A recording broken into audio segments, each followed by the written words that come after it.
ফাতেমা আসসালামু আলাইকুম। আপনারা সবাই কেমন আছেন? আশা করি যে যেখানে আছেন সুস্থ আছেন, ভালো আছেন। জি আলহামদুলিল্লাহ, আল্লাহর অশেষ রহমতে আপনাদের দোয়া ভালোবাসায় আমরাও অনেক ভালো আছি। আল্লাহ ভালো রাখছে। তবে আমার শরীরটা খুব একটা ভালো না। হয়তো আমার ভয়েস শুনে আপনারা বুঝতে পারতেছেন আমি খুব জোরেও কথা বলতে পারতেছি না। প্রচুর পরিমাণে জ্বর আসছে। হঠাৎ করে কেন যে এরকম জ্বর আসলো মানে কিছুই বুঝতে পারতেছি না। তো খুবই খারাপ লাগতেছে। হয়তো আগের মতো করে আপনাদের সাথে আমি ভিডিও শেয়ার করতে পারি না, চেষ্টা করি অবশ্য, কিন্তু ওরকম করে হয়ে ওঠে না। এই যে আজকে দেখেন, হ্যাঁ এই যে এইখানে যে বিচির মতো করে উঠছে, এই যে, তো এইটা হইতেছে কয়েকদিন আগেই উঠছে, আরও কয়েকবার উঠছে, জানি না এটা কি। এই সেম একই জায়গায় উঠে এরপরে হইতেছে এটা পাকে না, কাঁচাই থাকে আর মিশা যায়। কয়েকদিন পরে পরে আবার উঠে। প্রচুর ব্যথা। একটা লং ফুড়ে উঠলে যা ব্যথা, তার মনে হয় 4 গুণ বেশি ব্যথা এইটায়। তো এরপরে হচ্ছে ওষুধ খাইতেছি, বলতে এর আগে পরে কখনো খাই নাই। গতকালকে হচ্ছে আপনাদের ভাই আমার ডাক্তার কাছে নিয়ে গেছিল, ওই লোকটা হচ্ছে ওষুধ দিছে, তো ওষুধ খাইছি। প্রচুর জ্বর শরীরে, শরীর কেমন যেন দুর্বল হয়ে গেছে, কিছুই ভালো লাগে না। খুব কষ্ট করে রান্না করছি সকালে, আজকে হচ্ছে সকালে রান্না করছিলাম, অর্ধেক রান্না করছি। এরপরে হচ্ছে আর রান্না করতে পারি নাই, চুলার পাড়ে দাঁড়ায় থাকতে পারি নাই। আপনাদের প্রথমত পাশের আমরা যে ইউনিটে থাকি, আমার একই ইউনিটে আর একটা আন্টি আছে, উনি হচ্ছে আমাকে হেল্প করছে রান্না। আমি মানে আমার ধুসি নাই যে আমি যে রান্নাঘরে রান্না করতেছি, এরকম একটা অবস্থা হয়ে গেছে। ভাত বসানো ছিল, তরকারি ছিল, এগুলো আন্টি দেখছে। ফাতেমার বাবা তো জানে না, উনি ঘুমে।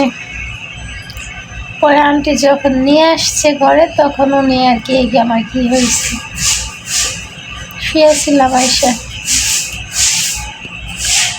পরে হইতেছে ফাতেমার বাবাও কাজে যায় না, আজকে বাসায় আছে। এক বালতি জামা কাপড় ধুইছে, আজকে আসতেছে, রুমে আসছে মাত্র। অবশ্য আমি অসুস্থ হয়েছি, আমারে হেল্প করে কাজে, আর মিষ্টি করে একটা হাসি দেয়। উনি যখন অসুস্থ থাকে আমার হাসার ওরকম কোনো সুযোগ থাকে না, আমি টেনশনে বাঁচি না। তো যাই হোক, শরীর খুবই দুর্বল হয়ে গেছে। এরকম হঠাৎ করে হয়ে যাবে বুঝতে পারি নাই। এরপরে হইতেছে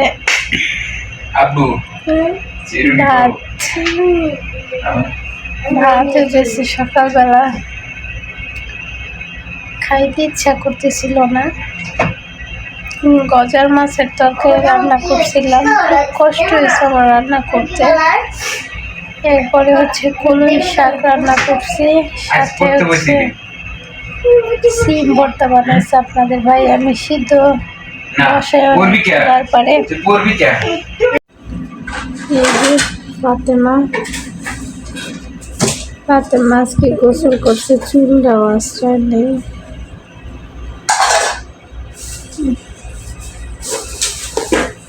তো আম্মু মোবাইল তাকাও, আজকে মেয়েও চুপচাপ হয়ে গেছে, আর দুষ্টুমি করে না। দেখি একটা পিস কাটতে যায় যদি এত সমস্যার সম্মুখীন হয় তাই থাক কাটতে খাওয়ান লাগবো না। অন্ধকারে পিস কাটা যায়। এই কারেন্ট গেছে কোন সময়? ফ্রিজে কি মরিচ কো? শুকনো মরিচ ভাজা আছে দেখো। শুকনো মরিচ কনে? এই যে কাঁচের ডিব্বা আছে সাইডে।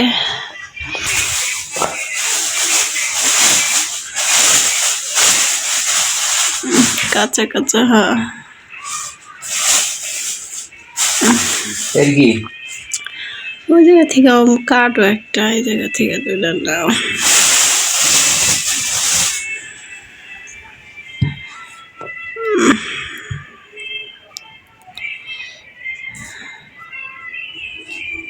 না রে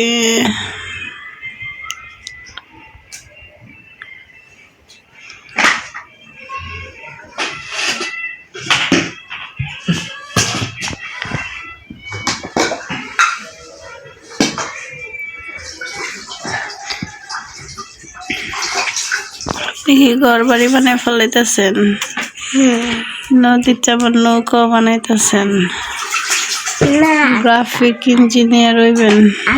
দেখো না একা একা আটি আবার। আচ্ছা তো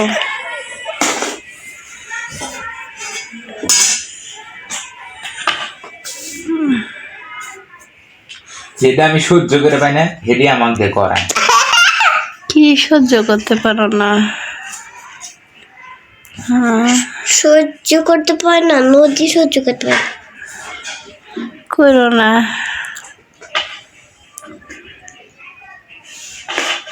কত কষ্ট হইতাছে একটা টমেটো ভর্তা বানাইতে, মানুষে যে কত কিছু কইরা খাওয়ায়।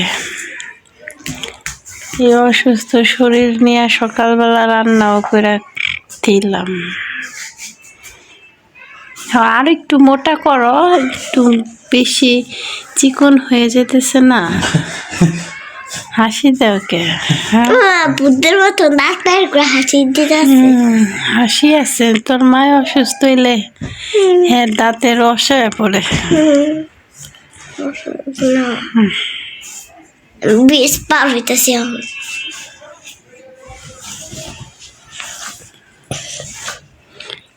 চিকন করে কাটা যায় না।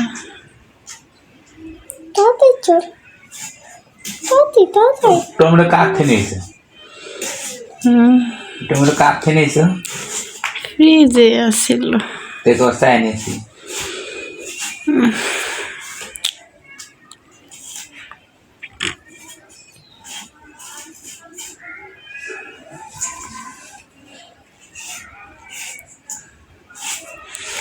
মানুষে অসুস্থ হইলে গোস দিয়া রুই মাছ দিয়া ভাত খেতে চায়, আর আমি এটা টমেটো মাথা দিয়ে ভাত খাই। তাই করে দিতে তোমার এত কষ্ট, গর্দার কি অবস্থা করছে।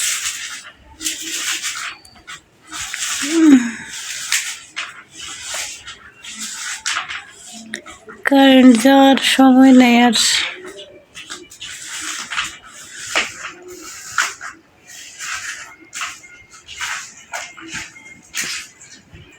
ডলা দেও, হাতে ব্যথা পাওনি?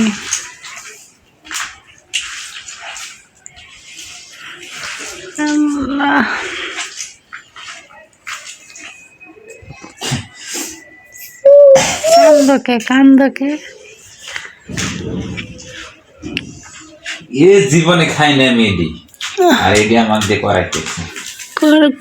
করো কে করতে গেছি, আমার সেবা করার লেগা বাসায় আছো। কি সেবাটা একবার মাথায় পানি দিয়ে দিছ না? দিয়েছে মাথায়। তোমার বাবা অসুস্থ হলে তো আমি ঠিকই মাথায় পানি দিই, আমি আমার মেয়ে। সো গাইস, এই যে দেখেন আপনাদের ভাইয়া হচ্ছে আমার জন্য টমেটো ভর্তা করে দিয়েছে। এখন হচ্ছে আমি খাবার খাবো, তারপরে হচ্ছে ওষুধ খাবো। তো আপনারা সবাই আমার জন্য দোয়া রাখবেন।